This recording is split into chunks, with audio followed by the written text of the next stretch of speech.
فعالیت توی وبسایت‌ها و اپلیکیشن‌های دوستیابی توی دنیای امروز خیلی چیز عادیه.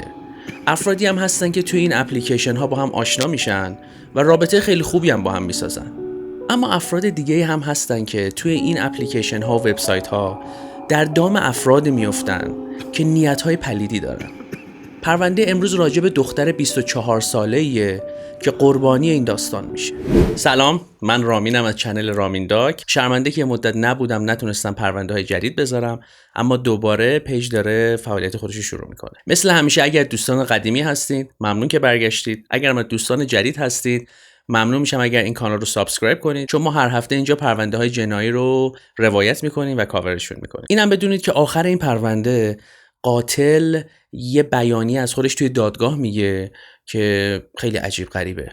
پس بهتون پیشنهاد میکنم آخرین پرونده رو حتما ببینید. حالا مثل همیشه بدونید که وقت رو تلف کنیم، بریم سراغ پرونده. برای شروع این پرونده بهتره که اول بریم سراغ خانواده و پدر و مادر قربانی. جورج لوف توی ایالت نبراسکا زندگی میکنه که پدر قربانی پرونده ماست. اون بعد از یه مدتی نقل مکان میکنه به سیاتل برای اینکه زندگی بهتری برای خودش بسازه، اما بعد احساس میکنه که نه، بهتره که برگرده به شهر کوچیک خودش، چون اونجا راه پیشرفت براش هموارتره. وقتی که به شهر خودش میرسه، تحصیلش رو از سر میگیره، مجددا وارد دانشگاه میشه، مراتب عالیه رو همینجوری طی میکنه و تا دکترا هم تحصیل میکنه و توی همین حین با یک خانومی به اسم سوزی آشنا میشه و بعد از این مدت رابطهشون خیلی قشنگتر میشه و تصمیم میگیرن که سال 1983 این دو نفر با هم ازدواج کنن. همونطور که بهتون گفتم، جورج در نهایت تا مقطع دکترا تحصیلاتش رو ادامه میده. بعد از این مدت شغل خوبی پیدا میکنه، یه مدت مدیر مدرسه بوده، یه مدت توی تیم‌های ورزشی فعالیت داشته، مدیر تیم‌های فوتبال بوده،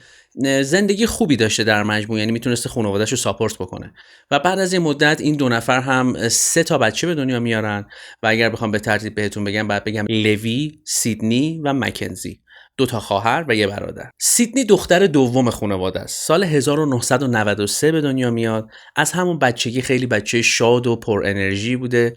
از این بچه‌ها بوده که زیاد غر نمیزده، بهونه‌گیری نمی‌کرده، دائم میخندیده و کلاً شیرین و با نمک و تو دلبرو بوده. اون با خواهر برادرش هم خیلی صمیمی بوده، یعنی با لوی برادرش رابطه خیلی خوبی داشته و چون که به فعالیت ورزشی هم خیلی علاقه داشته، به بسکتبال خیلی علاقه داشته، سر تیم مورد علاقهش با برادرش دائم کلکل و دعوا و کرکری داشتن. از طرف دیگه رابطهش با خواهرش مکنزی هم خیلی خوب بوده. دائم کاراشون رو با هم انجام میدادن، خرید میرفتن، مهمونی میرفتن، مسافرت میرفتن و 2 تا خواهر در مجموع رابطه خوبی داشتن و خیلی با هم صمیمی بودن. از اونجایی که سیدنی به حیوونا خیلی علاقه داشته و بارها به این فکر میکرده که کاش میتونست که تحصیلاتش رو ادامه بده و اصلا بره دامپزشک بشه یا دستیار دامپزشک بشه و توی دامپزشکی ها کار بکنه، به خاطر همین تصمیم میگیره که یه گربه بگیره و این کار رو هم عملی میکنه و گفته میشه که خیلی دختر مسئولیت پذیری بوده و مثل یک مادر از این گربهش مراقبت میکرده و حواسش بهش بوده. سیدنی توی دوران نوجوانیش متاسفانه درگیر بیماری به اسم اسکلیوسیس میشه. این بیماریه که باعث میشه که توی ستون فقرات شما انحراف به وجود بیاد. بیماری خطرناکی خیلی نیست، اما تقریبا میشه گفت بیماری دردناکیه و باید مراعات بکنی باهاش و بیماریه که اگر دچارش بشی زیاد نمیتونی فعالیت‌های ورزشی داشته باشی. اما از اونجایی که سیدنی خیلی به فعالیت ورزشی علاقه داشته، توی مدرسه‌شون جزو تیم بیسبال بوده، جزو تیم بسکتبال بوده و کلا دختر ورزشکاری بوده، این داستان خیلی روی روحیش تاثیر میذاره و مجبور میشه که ناخواسته از فعالیت ورزشیش کناره‌گیری کنه. بعد از اینکه دوران نوجوانیش تموم میشه و اوایل دوران جوانیشو داشته شروع میکرده و دیگه یک دختر بالغ شده بوده، سیدنی توی یک فروشگاه مثل هایپرمارکت، از این فروشگاه که لوازم‌های همه وسایل خونه رو میتونی مثل ایکیا میتونی توش پیدا بکنی، توی همچین فروشگاه‌های مشغول به کار میشه. و بعد از اون هم تصمیم میگیره که مستقل بشه، برای خودش خونه بگیره و خانواده جدا بشه و فصل جدید زندگیش رو یه جورایی شروع کنه. توی 22 سالگی سیدنی متاسفانه دچار یک افسردگی میشه، یک دوره افسردگی و افسردگی خیلی ملایم و ایزی هم نبوده، داستانی کم شدید بوده. به خاطر همین مجبور میشه که به پیشنهاد مادرش تحت درمان قرار بگیره. البته این داستان براش اصلا بدم نیست. یه مدت تحت درمان قرار میگیره، دارو درمانی میشه و سعی میکنه که حالش رفته بهتر بشه. سیدنی داره با این افسردگیش دست و پنجه نرم میکنه، حالش خیلی بهتر شده، دوران اوج مریضیش رو پشت سر گذاشته و کلا داره رو به راه میشه. توی این مدت تصمیم میگیره که یه رابطه‌ای رو شروع بکنه، یعنی تصمیم میگیره که بعد یکی تو زندگیش باشه. به خاطر همین اولین کاری که میکنه میره توی اپلیکیشن ها و سایت های دوستیابی عضو میشه و ثبت نام میکنه و این کارو توی اپلیکیشن تیندر انجام میده. اگر بخوام خیلی خلاصه راجع به تیندر بهتون توضیح بدم، یه شبکه اجتماعیه که توش میرید عضو میشید و راجع به خودتون اطلاعات اونجا بارگذاری میکنید. ظاهرتون چجوریه، چیزهایی که مورد علاقتونه اونجا مطرح میکنید، اخلاقا و رفتارهایی که دارید یا از طرف مقابلتون انتظار دارید. یه پروفایلی اونجا از خواسته ها و مشخصات خودتون پر میکنید و این اپلیکیشن بهتون میاد میگه که شما با چه انسانی مچ هستید و مثلا شما با کدوم دو نفری میتونید با هم رابطه خوبی داشته باشید. در نهایت در تاریخ 12 نوامبر یک نفر، یعنی یک مورد، با سیدنی مچ میشه، یک دختری به اسم آدری، و توی همون صحبت‌ها و پیام‌های اولیه هم رابطه خوبی بین این دو نفر شکل میگیره. یه موردی هم که باید بهتون بگم اینه که توی پرونده به همجنسگرا بودن سیدنی اشاره نشده. اما خب از اونجایی که سیدنی وقتی که قرار گذاشته با یک دختر قرار گذاشته و توی این اپلیکیشن ها شما میگید که میخواید طرفتون دختر باشه، پسر باشه، همجنسگرایید یا استریتی چجورید، به خاطر همین اینجوری باید در نظر بگیریم که سیدنی همجنسگراست. این دو نفر به هم پیام میدن، با هم صحبت میکنن، احساس میکنن که خیلی نقاط مشترک با هم دارن، علایق مشترک با هم دارن و کلا از همون ابتدا سیدنی وایب خوبی از آدری میگیره. 13 نوامبر فردای اون روز این دو نفر تصمیم میگیرن که حضوری همدیگه رو ببینن. به خاطر همین آدری آدرس سیدنی رو ازش میپرسه برای اینکه بدونه که چقدر با هم فاصله داره خونه هاشون، چون قرار بوده که آدری بره دنبال سیدنی. همون روز هم سیدنی با مادرش صحبت میکرده و بهش میگه که چون عادت داشتن که هر روز با هم صحبت کنن و به مادرش میگه که خیلی میکنه که خیلی حالش بهتره، نمیدونه که حالا روحی خودش عوض شده یا داروی جدیدی که استفاده میکنه حالش رو بهتر کرده، اما خودش احساس میکنه که از اون حالت افسردگی دیگه داره خارج میشه و همون شب هم با آدری قرار میذاره و همدیگه رو میبینن. همونطور که بهتون گفتم آدری میاد دنبال سیدنی، با هم یکم توی شهر رانندگی میکنن، توی ماشین صحبت میکنن، میگن، میخندن، دود میکنن و لذتشو میبرن و بعد از اینکه کارشون هم تمام میشه شب آدری سیدنی رو میرسونه دم خونه و مثل اینکه بعد از اینم که اون رو میرسونه دم خونه یه پیامک بهش میده که مثلا شبت بخیر دختر جذاب. و همون شبم سیدنی داشته با یکی از دوستای صمیمیش صحبت میکرده و بهش در مورد آدری میگه که من با یه دختر جدیدی آشنا شدم، اسمش آدریه، 25 سالشه و خیلی کیوته و خیلی خوشم آمده ازش و خیلی بامزه است و مثلا خیلی با هم اوکیم و رفتیم بیرون همدیگه رو دیدیم و مثلا همین جزئیاتی که دختر راجع به دیتاشون توضیح میدن به هم دیگه. فردا اون روز سیدنی دوباره مجدد قرار بوده که بره آدری رو ببینه، یعنی با هم دوباره قرار دوم قرار بوده بذارن. اما از یه طرف سیدنی خیلی نگران بوده. دلیل نگرانیش هم این بوده که قبلا چند بار پیش اومده بوده که توی تیندر همینجوری یه مورد براش مچ شده بوده و موردهایی که براش مچ شده بودن بعد از اینکه با طرف آشنا شده بوده متوجه شده بوده که اینها کاپل هستن، یعنی یه دختر و پسر و دوست دختر و دوست پسر هستن و هدفشون از اینکه با یه دختر آشنا بشن، یعنی هدف اون دختر از اینکه با یک دختر دیگه آشنا بشه توی تیندر این بوده که یک رابطه 3 نفره داشته باشن با هم. منظورمو میفهمید که رابطه 3 نفره. اما سیدنی اصلا اهل این داستانا و این صحبت‌ها نبوده و اصلا دوست نداشته این داستانا. به خاطر همین هر وقت که این اتفاق براش میافتاده کلا روحیش همونجوری که افسردگی هم داشته روحیش هم خرابتر میشده. توی مدت دوستش هم بهش میگه که آره مواظب باش، همچین داستانی نباشه، با احتیاط پیش برو، سریع اعتماد نکن که رابطه 3 نفره در کار نباشه. از طرفی با آدری هم این داستان رو در میون گذاشته بوده و آدری مطمئنش کرده بوده که آقا همچین داستانی نیست، فقط منم و شما و رابطه ما خیلی اوکیه. اما سیدنی باز هم میدونسته که به همین سرعت نباید به آدم‌ها اعتماد کرد. سیدنی اون روز با آدری قرار میذاره که دوباره همدیگه رو ببینن. صبح روزش هم به هم پیام میدن، با هم صحبت میکنن و خوشوبش میکنن و قرار عصرشون رو با هم فیکس میکنن. موقعی که سیدنی میخواسته بره سر قرار حاضر میشه، یه عکس از خودش توی اپلیکیشن اسنپ چپ میذاره و اونجا اعلام میکنه که من دارم میرم سر قرار و توی این عکس هم یک سویشرت سفید رنگ تنشه. اون روز شب که فرا میرسه مامان سیدنی یعنی سوزی این عکس رو توی این شبکه اجتماعی میبینه و خیلی تعجب میکنه که چطور بوده که سوزی اصلا بهش راجع به قرارش و فردی که باهاش آشنا شده و دیت و اینجور چیزا بهش نگفته، چون سوزی همیشه رو با مامانش در میون میذاشت و این داستان براش عجیب بوده. به خاطر همین نگران میشه و از این عکس اسکرین شات میگیره و اون رو برای سیدنی میفرسته و ازش میپرسه که داستان چیه دخترم. اما سیدنی جوابی به سوزی نمیده. از یه طرف هم خب اگر بخواد یه جوری دیگه فکر بکنید ممکنه این داستان نرمال باشه، به خاطر اینکه دختری که مستقل شده دیگه، بالغ شده، زندگی خودش رو به استقلال خودش یه جورایی شروع کرده، خب طبیعیه که دیگه همه چیز رو با پدر و مادرش در میون نذاره و همه دیتیلا رو بهشون توضیح نده و خیلی چیزاشو دیگه اصلا یا کلا نمیگه یا به دوستان صمیمیش مثلا میگه اینجور چیزا رو. ولی سوزی چون نگران شرایط دخترش بوده و از حالت افسردگی و داستاناش اطلاع داشته، نگرانش میشه. یعنی میترسیده که یه وقت مثلا داستانی براش پیش نیاد، آدم نابابی به تورش نخوره، شکست عشقی نخوره، شکست روحی نخوره. به خاطر همین بعد از اینکه میبینه دخترش بهش جواب نمیده، بهش زنگ میزنه، چندین بار باهاش تماس میگیره، اما متاسفانه سیدنی باز هم جواب نمیده. فردای اون روزم عید شکرگزاری بوده، قرار بوده همه خانواده دور هم جمع شن.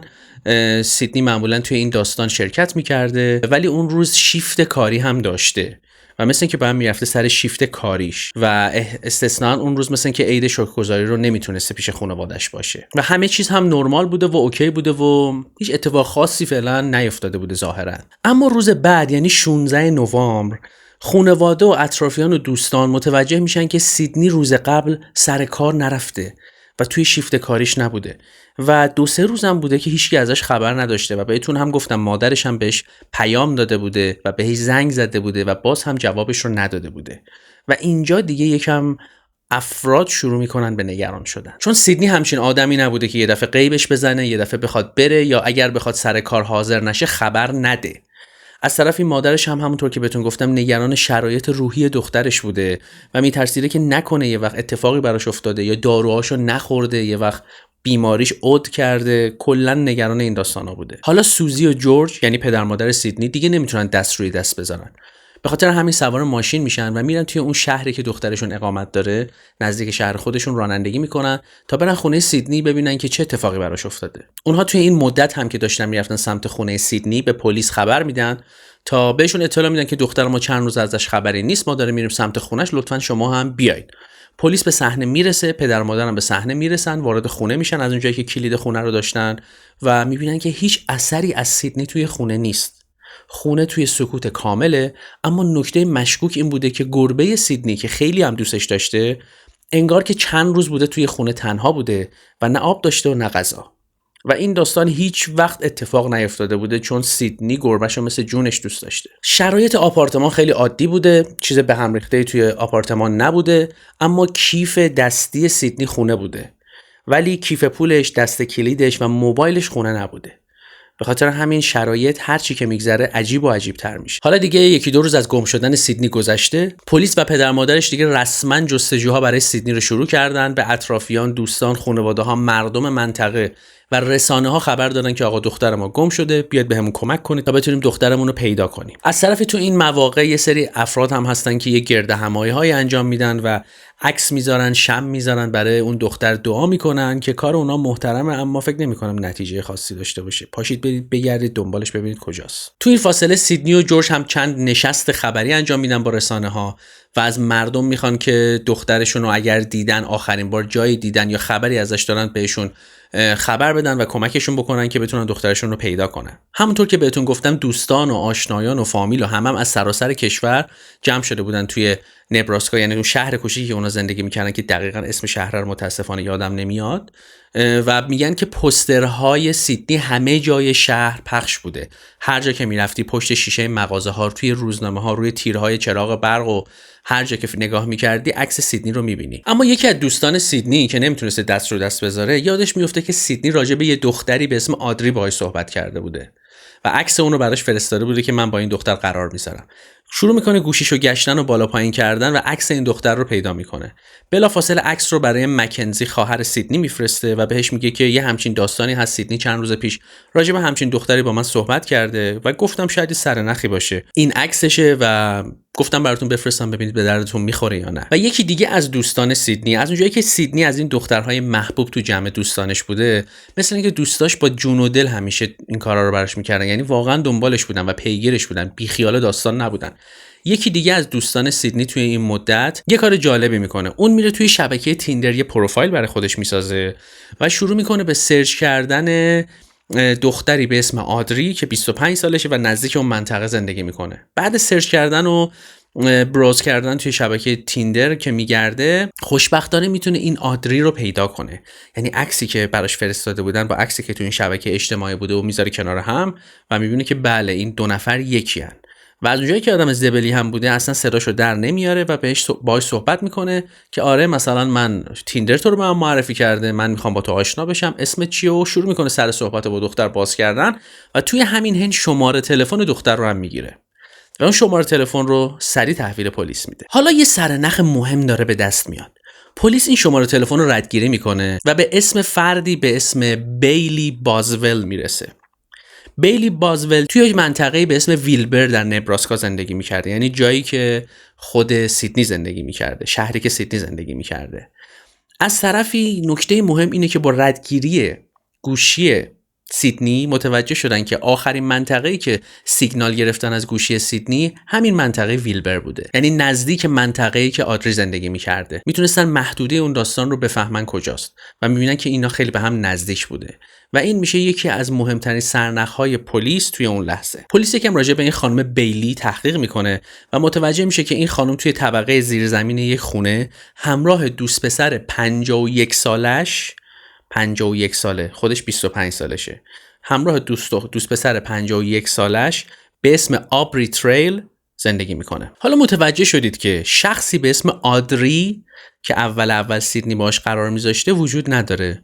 ما اینجا یک دختری داریم به اسم بیلی بازول، بیلی که با دوست پسر خودش که 30 سال تقریبا از خودش بزرگتره به اسم آبری زندگی میکنه. اون آدریه، این آبریه با بی. حالا باید ببینیم که داستان این اکانت فیک تیندر چیه. پلیس آدرس خونهشون رو پیدا میکنه، میره سراغشون که باشون صحبت کنه، اما هرچی در خونه رو میزنه کسی جواب نمیده و انگار که کسی خونه نبوده. پلیس که میخواسته ببینه داستان چیه میره سراغ صاحب خونه و باهاش صحبت میکنه و میگه که اینجوریه داستان، ما میخوایم ببینیم اینا کجان و میگه که خبر نداره مگه خونه نیستن و از این یعنی خودش هم نمیدونسته که اینا خونه نیستن و میگه یکم ازشون سوال میپرسه درباره این دو نفر. اون هم میگه که آره این دو نفر با هم زندگی میکنن. دختر بیلی خیلی کم حرف بود، اصلا من زیاد باهاش هم کلام نشده بودم و بیشتر پسره یعنی مرد آبری صحبت میکرده و به منم گفته بوده که توی کار جنس های آنتیک و عتیقه و خرید و فروش اینجور چیزاست و کلا چیز مشکوکی زیاد راجع به این دو نفر وجود نداره. آدمای عادی و نرمالی ان، اجارهشون هم خیلی سر وقت میدن و مورد مشکوکی هم براشون در موردشون وجود نداره. اما توی همین حین دختر صاحب خونه که توی واحد بغلی توی زیرزمین همون خونه زندگی میکرده یه موردی رو میگه که برای پلیس خیلی مشکوک به نظر میرسه، چون این مورد واقعا هم مشکوکه. این خانم که اسمش جنیفره میگه چند روز قبل وقتی که رفته وارد خونه شده احساس کرده که یک بوی تند خیلی عجیبی داره میاد و هر چقدر که وارد خونه میشه و به خونه یعنی به در خونش میرسه متوجه میشه که این بوی سفید کننده یا وایتکس خودمونه و میگه این بو انقدر زیاد بود که دیگه منو یه جورایی داشت تو خونه خفه میکرد، انگار مثلا وایتکس رو گرفتن کنار دماغم. و اون در ادامه میگه که فردا صبح انقدر که این بو زیاد شد، من چون از اونجایی هم که حساسیت داشتم به این بو و هوا هم توی فصل یعنی توی ماه نوامبر هوا هم خیلی سرده، با این وجود من دیگه پنجره‌های خونه رو باز کردم چون دیگه تو خونه نمیتونستم نفس بکشم و این بو خیلی بوی عجیبی بود، یعنی بوی یه تمیزکاری ساده‌ای نبود، انگار که مثلا 10 تا گالون وایتکس رو خالی کردن توی این محیط. و بعد هم میگه که هر چقدر که به خونه آبری و بیلی نزدیک میشد این بو بیشتر میشده و به این نتیجه میرسه که این بو داره از خونه اونها میاد. و باز هم میگه اصلا این یه تمیزکاری ساده به نظر نمیرسید، انگار که در و دیوار و زمین و همه جا رو داشتن با وایتکس میشستن. پلیس در نهایت با همکاری صاحب خونه وارد خونه آبری و بیلی میشن. چیز مشکوکی راجع به خونه وجود نداشته، خونه اوکی بوده، ترتمیز بوده، اتفاق خاصی آثاری از اینکه اتفاق بدی تو این خونه بیفته وجود نداشته، یعنی افتاده باشه وجود نداشته. اما از طرف این داستان وایتکس داستانی نبوده که پلیس بخواد ساده ازش بگذره، چون میدونید که برای پاک کردن خیلی از رد جنایات از سفید کننده و وایتکس و اینجور چیزا استفاده میشه. اما از طرفی پلیس به خاطر اینکه مجوز ورود به خونه رو نداشته و حکم نگرفته بوده نمیتونسته به چیزی دست بزنه و چیزی رو بررسی بکنه و صرفا فقط میتونسته به صورت دیداری دید بندازه و خونه رو نگاه بکنه و ببینه داستان چیه و اگر هم این کارو میکردن براشون عاقبت داشت. به خاطر همین خونه رو ترک میکنن و میرن سراغ دادستانی و قاضی که بتونن حکم بگیرن که قشنگ بیان درست خونه رو بازرسی کنن. پلیس حکم بازرسی خونه رو میگیره و شروع میکنن خونه رو گشتن. اولین چیزی که نظر پلیس رو جلب میکنه یک دستورالعمل طولانی چند مرحله‌ای برای اینکریپت کردن تلفن بوده یعنی برای اینکه بتونید رد خودتون رو با تلفن همراه بپوشونید، آی پی هاتون و داستاناتون و همه چیز رو بپوشونید. و برای پلیس خیلی عجیب بوده این داستان که چرا یه نفر باید انقدر دقیقی دستورالعمل برای این داستان داشته باشه. پلیس یه رسید فروشگاه هم پیدا میکنه که توش چند تا ماهیتابه مخصوص سرخ کردن و چسب پهن و اینجور چیزا خریدن که به تنهایی ممکنه چیز مشکوکی نباشه، اما در این مورد که این اتفاق افتاده و توی اون خونه میتونه یه مورد مشکوکی باشه، از طرفی که چسب پهن هم جزو آیتم هایی که توی جنایات زیاد استفاده میشه. اما مشکوکتر از خود آیتم هایی که خرید شده بودن زمان خرید بوده. زمان خرید 15 نوامبر بوده، یعنی موقعی که سیدنی با آدری که همین بیلی، دیگه ما آدری رو نمیگیم، موقعی که سیدنی با بیلی با هم قرار داشتن و مشخص میشه روزی که دختر صاحب خونه متوجه بوی وایتکس شده اون هم 15 نوامبر بوده. یک رسید دیگه فروشگاهی هم پیدا میشه که اون شامل خرید یه سری کیسه زباله‌های بزرگ و مقدار زیادی وایتکس بوده. و میگم داستان هرچی جلوتر میره دارکتر میشه. مورد مشکوک دیگه‌ای که توی خونه پیدا میشه یک کتاب بوده که راجع به آناتومی بدن انسان بوده. یعنی عکس روی کتاب عکس صورت انسان بوده که با عضلات، یعنی پوست روش نبوده، عضلات انسان رو نشون میده و این کتاب راجع به این بوده که مثلا اعضای بدن کجا قرار دارن، عضلات کجا قرار دارن، کلا راجع به آناتومی، اطلس آناتومی بدن بوده. و این کتابیه که اکثرا دانشجوهای پزشکی و اینجور چیزا مطالعه میکنن. آدمای عادی زیاد سراغ همچین کتابایی نمیرن و پلیس باز هم با خودش فکر میکنه که چیه داستان که اینا همچین کتابی هم روی میز خونهشون دارن. حالا پلیس با مدارکی که الان در حال حاضر به دست آورده، یعنی اون بوی سفید کننده و کتاب که وجود داره و از همه مهمتر رابطه اصلی بیلی و سیدنی با هم دیگه که حالا الان مشخص شده که توی تیندر با هم آشنا شدن و اینکه پینگ موبایل ها رو گرفتن که نزدیک خونه بودن، تقریبا دیگه مطمئن میشه که یه اتفاقی افتاده، حالا یا دزدیه یا جنایت، اما یه داستانی هست این وسط. به خاطر همین علیه بیلی و آقای آبری تشکیل پرونده میدن. توی این مدت پلیس داره دنبال آبری و بیلی میگرده، هنوز پیداشون نکرده و یک اتفاق جالبی میفته.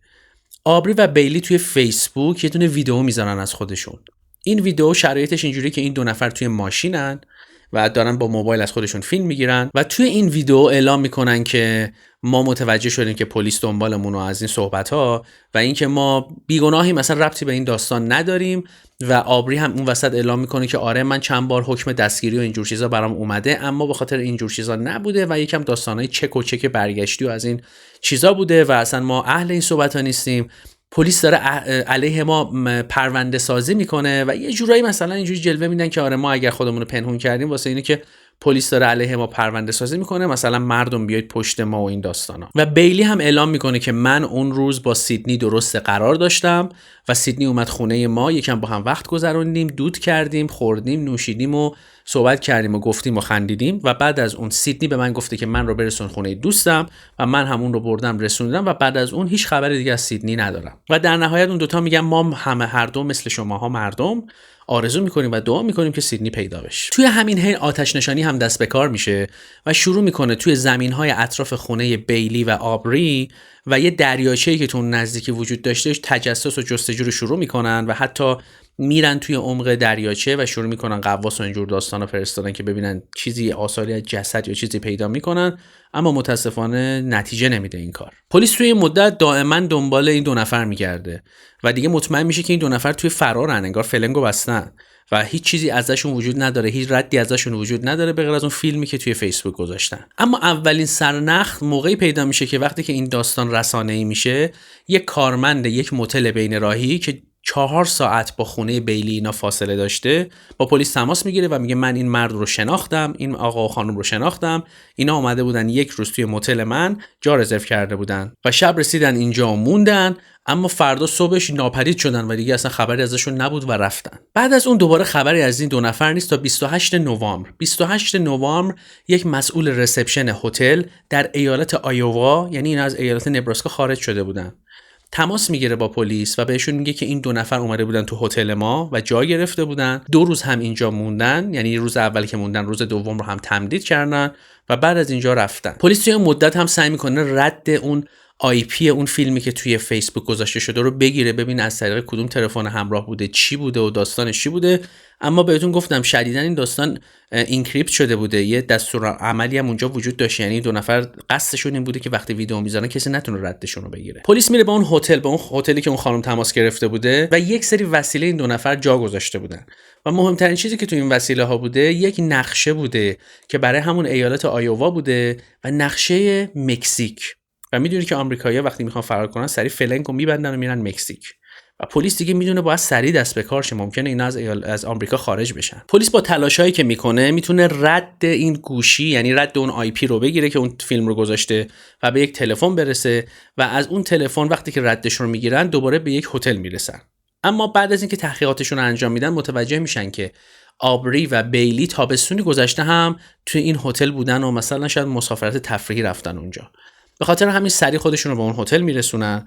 در موقعی که اونجا میرسن توی پارکینگ هتل میتونن ماشینی که به اسم آبری رجیستر شده رو پیدا کنن و ماشین آبری اونجا بوده و مطمئن میشن که اونها اونجان و طی یک عملیاتی این دو نفر رو در نهایت پلیس دستگیر میکنه. پلیس بعد از دستگیر کردن این دو نفر موبایلاشون رو میگیره و شروع میکنه موبایلاشون هم ردگیری و ردیابی کردن و متوجه میشه در 16 نوامبر، یعنی فردای روزی که سیدنی گم شده، این دو نفر یه تایمی رو، یعنی دائم خونه بودن اما یه تایمی رو از خونه خارج شدن و به یک منطقه حومه شهری رفتن که اونجا زمینای بایر و زمینای کشاورزی و اینجور چیزا هست و رفتن اونجا یکم اونجا توقف داشتن، حالا مثلا 1 ساعت نیم ساعت 40 دقیقه و بعد دوباره برگشتن خونه. پلیس هم خودش رو به این منطقه میرسونه، اولی سری نیروی محدود میذاره اونجا و میگن که شروع کنیم به جستجو کردن، ببینیم اینجا سرنخی میتونیم پیدا کنیم یا در بدترین حالت اثری از سیدنی میتونیم اینجا پیدا بکنیم یا نه. پلیس بعد از اینکه وسعت منطقه رو میبینه نیروهای خودش رو اضافه میکنه و شروع میکنن نیروها شب و روز اونجا به جستجو کردن.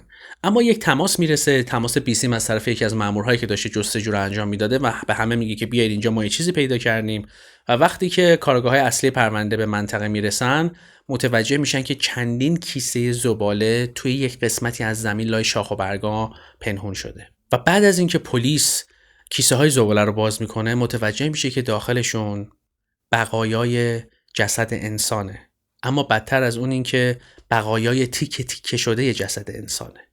و با اینکه پلیس هنوز مطمئن نبوده که این بقایا متعلق به سیدنی هستن، اما ته دلشون همه میدونستن که این بقایا متعلق به سیدنیه. اما هویت سیدنی وقتی قطعی میشه که پلیس وقتی که کیسه ها رو باز میکنه موفق میشه که یکی از بازوی راست رو بیرون بکشه و روی بازوی راست یک تتویی بوده که اون تتو روی بازوی سیدنی هم بوده، یه تتوی خاصی بوده که مثلا که نوشته بوده زندگی زیباست یا روی روز خوب میاد، دقیقاً یادم نیست. و اونجا مطمئن میشن که متاسفانه بقایای جسد متعلق به سیدنیه. صبح روز بعد پلیس با تجهیزات بیشتر و نفرات بیشتر به صحنه برمیگرده و موفق میشه که صدها مورد مدارک دیگه هم پیدا کنه توی صحنه جرم، از جمله یک شلوار ورزشی، دستکش آشپزخونه، یک چیز مصنوعی که برای اون کارا استفاده میشه و مهمتر از همه یک سویشرت سفید که سویشرت سفید اگر دقت کرده باشید موقعی که سیدنی عکس از خودش گذاشته بوده توی اسنپ چت موقعی که میخواسته بره سر قرار یک سویشرت سفید تنش بوده. پزشکی قانونی بقایای جسد رو بررسی میکنه و متوجه میشه که روی اعضای بدن سیدنی آثار ضرب و جرح و کتک خوردن و درگیری بوده و متوجه میشه که اون قبل از مرگش درگیری داشته با فرد مهاجم یا فرد قاتلش. و از طرف دیگه آثار رد روی گلوش میبینن که متوجه میشن که مرگ سیدنی بر اثر خفگی بوده. دو مورد دیگه هم پیدا میشه، یک سیم مفتول توی خونه آدری بوده، یک سیم توی خونه آبری بوده که دی ان ای خودش هم روش بوده و پلیس حدس میزنه، یعنی معتقده که این میتونه وسیله‌ای باشه که باعث سیدنی به قتل رسیده. از طرف دیگه ملافه‌ای که توی صحنه جرم پیدا شده بوده توی اون کیسه ها با نمونه ملافه‌ای که توی خونه آبری و بیلی پلیس جمع آوری کرده بود یکی هن. آبری و بیلی حالا برای اولین جلسه دادگاهشون، یعنی جلسه قبل از دادگاهشون حاضر میشن و اونجا هر دو اعلام بیگناهی میکنن. بعد از اونم آبری یک مصاحبه با تلویزیون انجام میده و اونجا قتل سیدنی رو کاملا انکار میکنه و میگه که آقا ما هیچ ارتباطی به این داستان نداریم.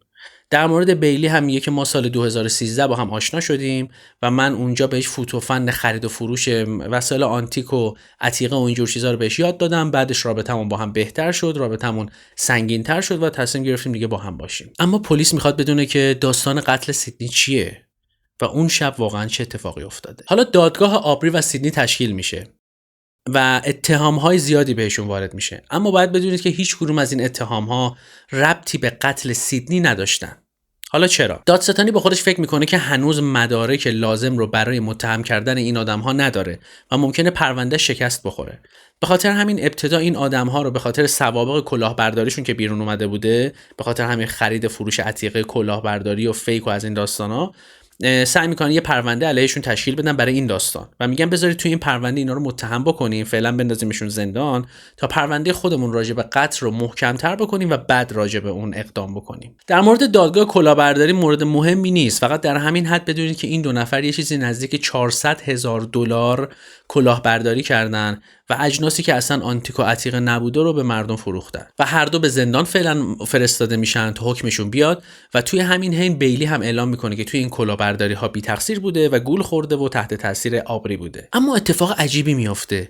چند روز بعد از این داستان آبری با پلیس تماس میگیره و مسئولیت قتل سیدنی رو قبول میکنه، چیزی که تا الان داشته انکار میکرده و میگه آره من این دختر رو کشتم، اما راجع به جزئیات هیچ توضیحی نمیده. بعد از این داستان شروع میکنه یک مقدار راجع به این موضوع توضیح بده و فقط میگه که قتل سیدنی اتفاقی بوده و هنگام سکس خشن اتفاق افتاده، یعنی ما یه سکس خشنی با هم داشتیم و یک اتفاق اون وسط افتاده که این دختر مرده و بعدش هم من ترسیدم، به خاطر همین به اورژانس تماس نگرفتم. اون در ادامه میگه که همونطور که بهتون گفتم این داستان حین سکس خشن اتفاق افتاده و سیدنی دیگه نفس نکشیده به خاطر همین و مرده و به خاطر همین اونها ترسیدن و به پلیس زنگ نزدن. اون میگه توی این مدت که این اتفاق افتاده بیلی هم اصلا تو اتاق نبوده، یعنی من و سیدنی با هم بودیم و حتی بیلی پیشنهاد داده که به اورژانس تماس بگیریم تا شاید بتونیم نجاتش بدیم، اما من گفتم که نه دیگه اون مرده و پلیس و اورژانس و اینا هیچ کدوم حرف ما رو قبول نمیکنن و ما رو متهم میکنن، به خاطر همین ما این داستان رو پنهون کردیم و میگه من از این داستان پشیمونم و خودم رو لایق حبس ابد یا حتی اعدام هم میدونم. حالا الان فعلا داره دادگاه کلاهبرداری برگزار میشه و جالبه که بدونید آبری توی دادگاه کلاهبرداریش اعلام میکنه که من میخوام وکیل خودم باشم و هرچی بهش میگن که آقا خر نشو تو نمیتونی همچین کاری بکنی انقدر خود شیفته نباش، میگه نه آقا من خودم از خودم دفاع میکنم. نه فعلا هنوز دادگاه قتلی شکل نگرفته، فعلا دادگاه کلاهبرداری در جریانه، فقط توی این مدت آبری اعتراف کرده. در نهایت ماه جون پلیس تصمیم میگیره که پرونده قتل رو به دادگاه ببره. احساس میکنه که دیگه الان مدارک کافی رو داره، از طرفی آبری هم اعتراف کرده و آبری رو به قتل سیدنی متهم میکنه، از طرفی بیلی رو هم به مشارکت در این قتل و فریب دادن سیدنی برای کشوندن اون به دامن مرگ متهم میکنه. بعد از اون آبری حاضر میشه که با پلیس مصاحبه کنه و راجع به جزئیات این قتل صحبت کنه و باید بدونید که توی این مصاحبه آبری خیلی خونسرد بوده، داشته از مصاحبهش لذت میبرده، قهوه خودش رو میخورده و همینطور که خیلی ریلکس بوده راجع به روند و جزئیات قتل سیدنی و حتی مسله کردنش و همه جزئیات ناراحت کنندش به راحتی توضیح میده و اصلا ککش هم نمیگزه. و جالبتر از اون اینه که به پلیس میگه که من جسد رو جایی رها کردم که در نزدیکیش یک قبرستونه و این کارو برای این کردم که جسد روحش زودتر بتونه به ملکوت بپیونده و احساس کردم یک احترام به سیدنیه. عجب. اون میگه که میخواسته فانتزی های جنسیش رو با سیدنی ارضا کنه، یعنی روی اون انجام بده و از طرفی $5,000 هم به سیدنی پیشنهاد پول داده و سیدنی کاملا از این داستان راضی بوده، اما داستان درست و خوب پیش نرفته و در این حین سیدنی مرده. اما پلیس ازش یه سوال جالب میپرسه. میگه اگر میگی که حین این روند مرده و خودش مرده، آثار خفگی روی گردنه، یعنی خفه کردن روی گردن سیدنی وجود داره، اینو چجوری میخوای توضیح بدی؟ و اونجاست که آبری دیگه سکوت میکنه و توضیح بیشتری نمیده. دستش داشته رو میشده. پلیس میاد میگه آقا شما از قبل برنامه‌ریزی کرده بودید که این دختر رو بکشید، چون قبل از اینکه بخواید برید سوارش بکنید بیلی بره دنبالش بیاردش خونه، شما رفتید فروشگاه سفید کننده خریدید، اره خریدید، دستکش خریدید، چسب خریدید، همه وسایلی که برای کارتون نیاز بود رو خریدین. پس از قبل برنامه‌ریزی کرده بودید این داستان رو. و آبری میگه نه اصلا اینطور نیست و اینا وسایل خونه بودن، ما برای خونمون اینا رو خریده بودیم. توی همین حین حکم دادگاه کلاهبرداری میاد و در نهایت آبری به 10 سال زندان و بیلی به 5 سال زندان محکوم میشه و میگن که توی این دادگاه، تو حین دادگاه که حکم رو اعلام میکردن، آبری بلند میشه برای خودش قهقهه میزنه و به هیئت منصفه و دادگاه میگه منو به چی محکوم کردید؟ مسخره ها، من قرار اعدام بشم، مثلا برام مهم نیست شما چه حکمی بهم دادید و همه رو مسخره میگیره. حالا دادگاه قتل برگزار شده و هر دوی این آدم‌ها متهم شدن که توی قتل سیدنی دست دارن و توی دادگاه باید بدونید که آبری میپذیره که گناهکاره، میپذیره که جسد رو مسله کرده، اما یه چیزی رو نمیپذیره، اینکه از قبل برای کشتن سیدنی برنامه داشته. این داستان رو نمیپذیره و میگه همونطور که بهتون گفتم قتل اتفاقی بوده و من از روی ترس، از روی اینکه پلیس حرف من رو باور نمی‌کرده که این داستان اتفاقیه، جسد رو مسله کردم. اما یه اتفاق دارک توی دادگاه میفته. حالا فیلمش هم براتون میذارم ببینید. داستان اینه که آبری وسط دادگاه یه دفعه عصبانی میشه و بلند میشه به سمت هیئت منصفه، میگه که بهتون گفتم که بیلی بیگناه، همه چی تقصیر منه، 10 بار اینو بهتون گفتم. و وسط دادگاه با یک وسیله‌ای که نمیدونم چه جوری برای خودش جور کرده بوده، گلوی خودش رو میبره. اونم نه یه مرتبه، 3 مرتبه. Please be seated. Bailey is innocent and I curse you all.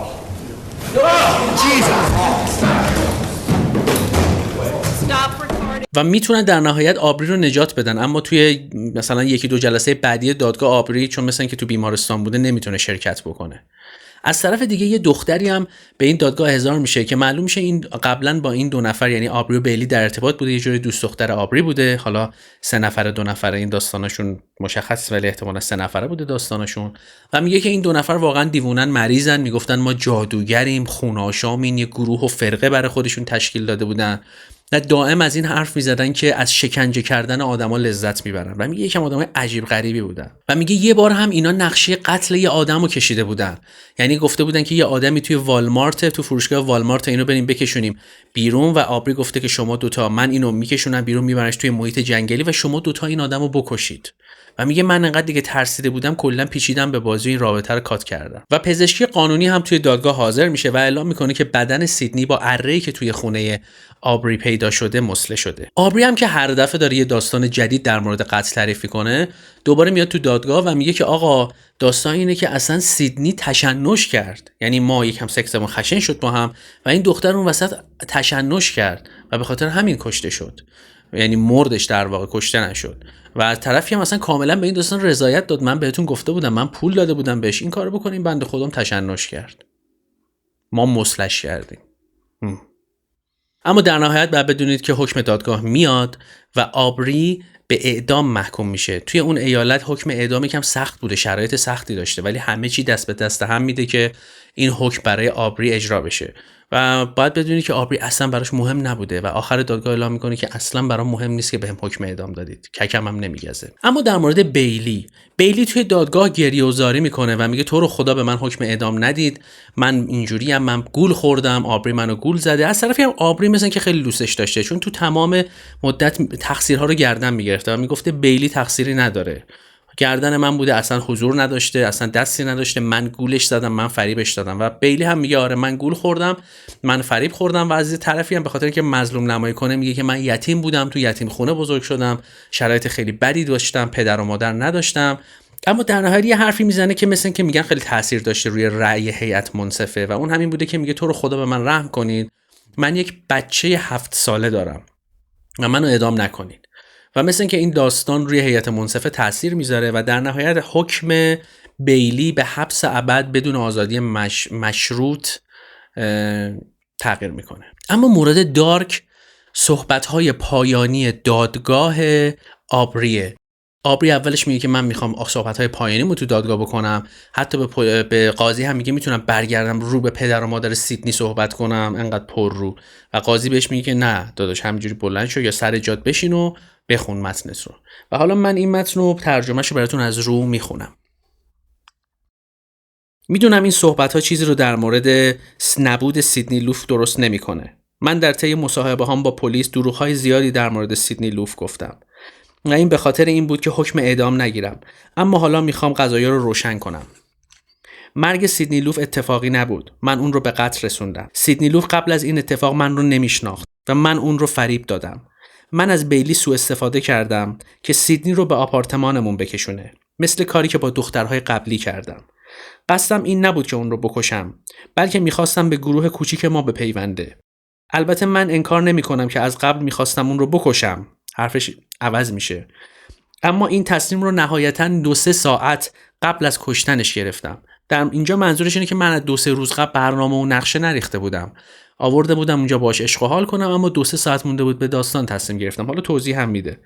وقتی ما در مورد کلاهبرداری ها و سکس های گروهی به سیدنی گفتیم، متوجه شدم که اون وحشت کرده و بعد از اون سعی کردم که اون رو آروم کنم، اما این کار جواب نداد. در نهایت دست و پای اون رو بستم و به اتاق انداختمش. دلیل اینکه اون رو کشتم واکنش اون نسبت به حرفهام بود. حرفهایی که بهش گفتم، چون میدونستم اگر اجازه بدم بره به دیگران خواهد گفت و ما دستگیر میشیم. من سیدنی رو با سیمی که در اتاق بود کشتم. همونطور که گفتم موقع قتل بیلی در اتاق نبود. من برای این جسد رو مسله کردم چون بیرون بردن اون بدون اینکه دیده بشه میسر نبود. بیلی در جابجایی جسد به من کمک کرد، اما من به تنهایی جسد رو مسله کردم و بعد بیلی من رو با ماشین به محل رها کردن جسد رسوند و من جسد رو اونجا رها کردم. سیدنی با من کاری نکرد جز اینکه شیوه زندگی من رو قبول نکرد و من اون رو کشتم و من برای این کار پشیمونم. اگر خود فیلمش رو ببینید، چون من توی یوتیوب نمیتونم فیلم کامل این داستان رو بذارم، شاید یه تیکه کوچولوشو براتون بذارم، اما خیلی عجیبه که یه نفر انقدر راحت راجع میگه من اینو کشتم، من اون کارو کردم، من اینو، اصلا خیلی چیز عجیبیه که آدم به راحتی راجع به این داستان حرف میزنه و اگر ببینید یکم همچین موی بدنتون، موی دستاتون سیخ میشه. فکر نمی کنم دیگه چیزی راجع به این پرونده مونده باشه. هر چی بود توضیح دادیم. پرونده عجیبیه و این اتفاق زیاد میفته. این پرونده هایی که راجع به شبکه‌های اجتماعیه خیلی تو دنیا زیاده. شاید تو ایران ما هم باشه، اما از اونجایی که اینجا همه چیز پنهون میشه و کسی با خبر نمیشه، مطمئن باشید اتفاق افتاده بارها اما به گوش ما نرسیده. و در نهایت باید بهتون بگم که ممنونم که همراه ما بودید. اگر تا اینجا ویدیو رو دیدید، خواهش میکنم که این کانال رو سابسکرایب کنید و حتما این ویدیو رو لایک کنید. وقتی که لایک میکنید و کامنت میزنید باعث بیشتر دیده شدن این ویدیو میشه، چون توی الگوریتم یوتیوب قرار میگیره. و مثل همیشه باید بهتون بگم که به وبسایت ما سر بزنید. مستندای جنایی زیاد داریم میذاریم، مستندای جدید که زیرنویساشون جایی نیست. این چند وقت زیاد گذاشتیم، من ویدیو نمیذاشتم، درگیر مستندا بودم. و به پیج اینستاگرام ما هم سر بزنید، اونجا مطالب جنایی میذاریم و فکر نمی کنم صحبت دیگه بمونه و ممنون که تا اینجا همراه من بودید. تا ویدیوی بعدی، خدا نگهدار.